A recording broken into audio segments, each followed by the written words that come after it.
Hey guys, this is Sarah with Raven's Crochet, and my furry feline Raven is wandering around. She was just nibbling in the kitchen, and I'm trying to get her to come up on the couch. I'm tempting her with her kitty treats. She loves these. I give these to her in the morning because sometimes she is a great alarm clock for me if I miss my alarm whenever she gets hungry and it's past time for me to get up. Then she's a great alarm clock. Thank God I like to sleep in because I work in the afternoon to evening shifts, and that's just what I prefer. I'm not a morning person at all. So that's one thing that you can get to know me with. So I thought I would do a series of getting to know me videos because in previous videos I have been asked questions that I have not had a chance to answer yet, and I figured I would start off with that. So I'm not a morning person. The early bird can have the worm because worms are gross and mornings are stupid. That's how I see it. That phrase just cracks me up. So the first question I was asked is, what genre of music do you listen to? I grew up listening to 80s music. My mother, when she was younger and in high school, she was a groupie for a little bit. She followed really big rock bands and stuff. She knew Whitesnake and she knows Van Halen and she knows a lot of those bands. She even goes to the new Van Halen concerts these past few years. She's just like a diehard fan. I went to a concert with her once and she was pretty much screaming the whole time. I could not hear for the next few days. I was just there jamming out, listening to music. My dad was there with his buddies, and this is like right after my parents divorced. They divorced in '98, but they were both there, and my mom didn't have anyone to go with, so she dragged me along, and I was more than happy to go because I grew up listening to that kind of music, and I love it. And yeah, she was screaming pretty loud. So I like 80s music, of course. I like 70s music too. My aunt, she lives in Maryland. She is retired Air Force. She was a photojournalist, and she was stationed at the Pentagon when during 9/11. She was at the Pentagon on 9/11, and the place in the Pentagon where that was damaged, she told me she was like literally 3 offices down from where the building hit. And when you're going along the highway, I can't remember what highway it is, but as you're passing by, you can see the repair section of the Pentagon, and I was able to snap a picture of it real quick. It's a subtle difference by now, but luckily my aunt was okay. She's married to a retired history professor, and he wrote books based on Carmen's, Carmen. I can't remember the title of the book, but he loves Antietam. They literally live 3 miles down from the Antietam National Battlefield, which is gorgeous, by the way. Every fall they light up little paper bags to remember the fallen soldiers. I believe there were over 2,000 soldiers that died on that field, if I remember correctly. My uncle pretty much knows that field like the back of his hand. He's like one of the best. He's one of the most retired, the most requested tour guide, actually. His name is Thomas Clemens, and if you want to tour the Antietam National Battlefield, it's in Maryland. It's right between Hagerstown and Frederick. It's in a rural area just outside of, what town do they live in? For the life of me, I can't even remember the town. But it's right between Frederick and Hagerstown, Maryland. So anyways, it's a great battlefield to go explore and see if you are interested in that type of history. So anyways, there are other kinds of music that I like. You know, my aunt introduced me to the 70s music. Laughing in the Rain is great.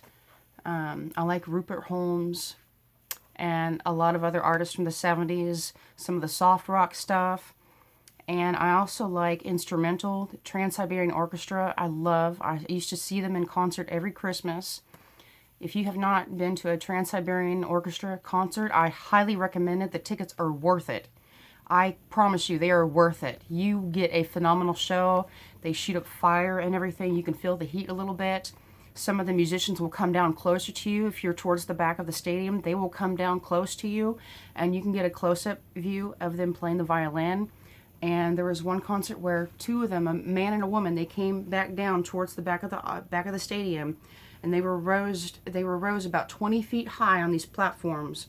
Then all around them at the base, they had fire just, and man, I bet they were sweating their A's off, but they were like playing with the violin like there's no tomorrow. They were really, really great. So I like a variety of music, but it's based around 80s rock music and instrumental, and I do like country music as well. I have an older brother. He lives out in the sticks. He loves nature, likes to live in wooded areas. He's all about hunting and driving old beat-up Ford trucks and fixing them up. And he recently bought himself a brand new Harley Davidson, and I'm so proud of him. He's been doing so great for himself the last few years. Very, very proud of my brother Jeff. He's the one that got me into country music. I used to hate it when I was little. I was 8, 9 years old. I used to plug my ears up. La la la la la la la la la. But I like country music now. So, okay, next question. What's your absolute favorite yarn to work with? My favorite yarn to work with, I don't have any particular brand, but my favorite type of yarn to work with is basic acrylic because it's the most easiest to care for. Most of us, I believe, are about taking care of things at the easiest way possible because our lives are busy. A lot of us have kids, grandkids, whatever. Life is busy and hectic. And anything that is easily washable and dryable. And then number 4 worsted weight yarn is my favorite thickness to work with. Depending on what project I'm making too. I like 3 weights, 4 weights, and 5 weights the best. Because you can make almost anything with those 3 weights. Next question. In your collection of books, are they all craft related? No. Only a small portion of my books are craft related. If I have one nearby, yes I do. Let me grab it real quick. I've got a bookshelf right here next to me. I'll get a couple of authors down that I love. Okay. Ooh. I'm sorry, baby. Raven jumped on the couch with me. You may have noticed it, but I didn't. There's Raven. Hi, baby. I'll lower the camera so you can see Raven. See if I can lower the camera a little bit. Okay. Hey, baby. I said I was going to give you a treat. So here you go. Here's your treat. Here's a good girl. Here's your treat. Okay. So I love Nora Roberts. She actually lives in Boonesboro, Maryland. That's the city my aunt and uncle live right outside of, a rural area called Boonesboro. And she has her own little bookshop. Her husband helps her run it. Her husband is like super, super tall. He doesn't even need a ladder to change the light bulb. He was in there one day. He's an old skinny guy, salt and pepper hair, super nice. Doesn't communicate too often, but he's really, really nice if somebody does approach him. And that's Nora Roberts. And of course, her home address is private. No one knows exactly where she lives except for the close personal people that are in her life. But she has a cute little bookshop in Boonesboro right in the small town. And she's great. And then my ultimate favorite artist is Christine Feehan. This is based on dark paranormal romance about vampires. And she's got like a lot of information about the weather that she describes in these stories. She's very detailed about intimacy. There are scenes of intimacy in here that are very detailed, and she's actually very knowledgeable about the locations that she uses in her books. So it's not just romance. There's all kinds of different things in here you can learn, and just the way she describes things is beautifully written. I like her earlier books. I probably have about maybe 25 of her books in the Dark series. This is not a Dark series book. This is a Dangerous Tides series book. But I haven't read this particular book yet. It's been on my shelf for a while, and I don't read often as often as I used to. But I still have books. Of course, there's a hunky guy on the back of this book, but I am actually not into the typical hunky guys that are in social media and in magazines. You know, the model type guys. I like the teddy bear type, football player type builds that are a little bit more hairy. They're a little bit more burly. They've got larger hands. You know, I'm not into these type of guys.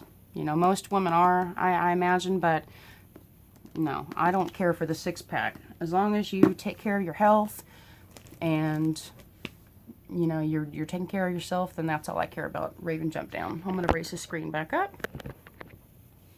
And then where did my notes go? Let's see here. Next question. What's your favorite thing that you have made so far in your lifetime? My favorite thing so far that I have made in my lifetime is this shawl. Some of you may have seen me wearing this in one of my previous videos.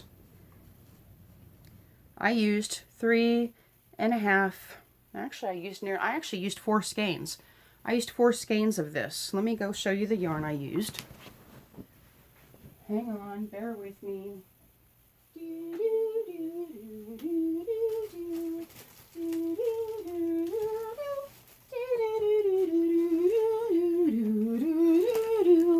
Okay, I don't really like that tune, but it's kind of cute. So the yarn I used was Roll With It Mélange from Red Heart. This is a 389 yard cake, 5.29 ounces, 150 grams, 356 meters. It is 100% acrylic, machine washable, and dryable. Tumble dry low. Do not bleach, do not iron. And it says to wash in warm water, but I wash all my stuff in cold water because it saves energy. Heat sets in stains. And I just think cold water works best. So I used both of these colors. The colorway is Autograph. It's blues and purples. And then I used Catwalk. Purples, greens, neon greens. Ooh, excuse me. So I used 4 skeins of this, and I have 4 more skeins to make scarves and hats and stuff and other stuff, anything I want to make later, maybe a small blanket. And so what I did was, this pattern is by Tiffany Hansen. I believe her name is Hansen. I can't remember her channel name for some reason, but her link will be in the description box below. This is called, her pattern is called My First Shawl. I'm sorry, honey. I'm doing a video. I'm talking to my yarny friends. Every time I'm on the phone or talking to somebody, she's like, meow, why aren't you paying attention to me, Mommy? Meow. Okay, so what I did was I followed her pattern exactly, but I alternated 2 rows. I alternated back and forth between the 2 colorways. I did 2 rows of one, 2 rows of the next. I started with the Autograph, and then 2 rows of Catwalk, 2 rows Autograph, 2 rows Catwalk, and then back and forth until I got this as big as I want. And because I like doing so, I did a double crochet. I did a half double crochet border around the entire thing, just to conserve the last of the yarn I had. I did a half double crochet border. You can also do a single crochet border, and I did a scalloped edging on the 2 bottom ends, and that goes down to the point, and then down the other side I did the scallops. And this is pretty much 7 double crochet, single crochet in the middle, and then I think I did 13 double crochets at the very bottom point. Yeah, 13 double crochets, and then a single crochet in between each shell. And this is, to me, more like a blanket shawl. It is so big and comfy. It's so big, it's more like a blanket. So if I get cold here on my couch, it's great to warm up in. This thing will actually cover up my whole body when I'm in the fetal position laying down. And I've actually taken this to the hospital with me a couple of times because it's so cold in the waiting room. And whenever they put me in a room, they never brought me a blanket or anything. So I just bring this with me. And I even had this with me at the hospital a few weeks ago when I was there to get treatment for my flu. They tested me for COVID on July 29th, and it came back negative, thank God. So I was cleared to go back to work. I just had the typical flu virus. But this kept me warm and cozy while I was waiting to be seen by the doctor. So anything like this, you make a great big shawl for yourself when you have to go back to the hospital. If you run on dialysis, if you have any medical issues that takes you to the hospital too frequently, get yourself a big shawl, make you one. It's so comfy. It's just like a small little blanket to take with you. I love this thing. So that's my favorite thing that I've made. And I added a question to this so that you get to know me a little bit better. What favorite food do you like? If you could live off of one type of food, what would you live off of? Favorite food ever? My favorite has to be Mexican, but I have a second favorite too. It's Chinese. I'm all about the Mexican food. A lot of times I'll bring my own tortilla chips and I'll use the nacho toppings that we have at work. Our chili and cheese is really good. And I love rice. I like the chalupas from Taco Bell. But I also love to go to sit-down restaurants. I get what are those things called? The enchiladas. It's like a fried burrito. But I don't get that as often as anymore. Because it's fried, so it's a nice, rare, occasional treat. And their rice and queso is so good. And I love to go to On the Border, and I like to get what's called live guacamole. They bring out a tray with 4 avocados and a series of seasonings and toppings, and you can choose whichever toppings you want to be held out, if any. I typically don't go for tomatoes and onions. But that's just me. So they will sit this tray right in front of your table, and they have like this cleaning hand where they'll wash their hands with like this sanitizer thing, and they will cut open. They will mush the avocados up in the bowl, and they'll season it right there at your table, and it's literally enough for like 3 or 4 people. We'll order a side of tortillas, maybe some queso, chili sauce, whatever you want to use for dipping.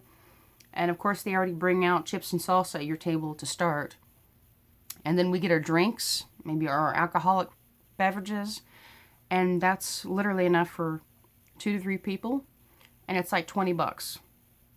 Not the drinks included, but the live guacamole, the queso, and the tortillas, it's like $20. And it's enough for 2 or 3 people. So, and it's perfect for me because I don't eat full meals anymore. I order a typical meal at any restaurant. I can't finish it anymore, because my stomach has gotten so much smaller with my appetite problems this past year. But I love the live guacamole, and I recommend that if you have an On the Border close by.